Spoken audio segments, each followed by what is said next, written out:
Fresh produce at your local grocery store is something you might be used to seeing, but those living in what's called a food desert don't have the same access. A food desert refers to an area where residents have few to no convenient options for affordable and healthy food choices, specifically fresh fruits and vegetables.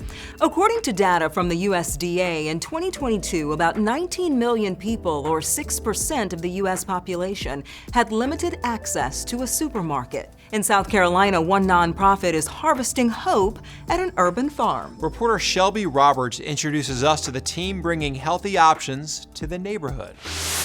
There's a lot of collard greens, kale, mustard greens, arugula, broccoli, just like all your winter crops.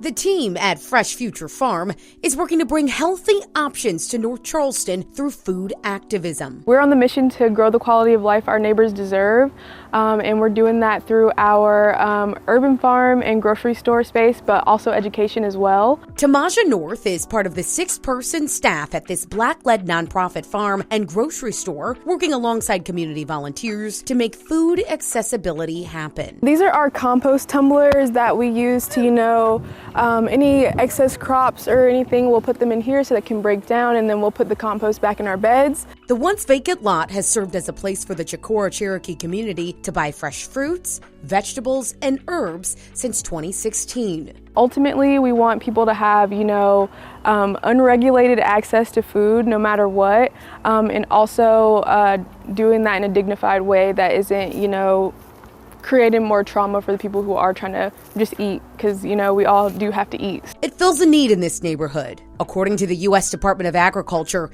it's one of 12 zones in the North Charleston area where people live between 1 and 10 miles from the nearest supermarket. Folks are having to go outside the neighborhood. The USDA marks it as like 1 urban mile that folks are having to travel to go out where the neighborhood is considered a food desert or a low-income, low-access area. Beyond growing food, Fresh Future Farm has also made outreach and education a big focus, offering classes about topics like nutritional guidance, composting, and how to start your own garden. I think the most important thing is that we're not trying to come into the community and tell them what to change, but these are things that you can add to improve your quality of life if that's what you're seeking out.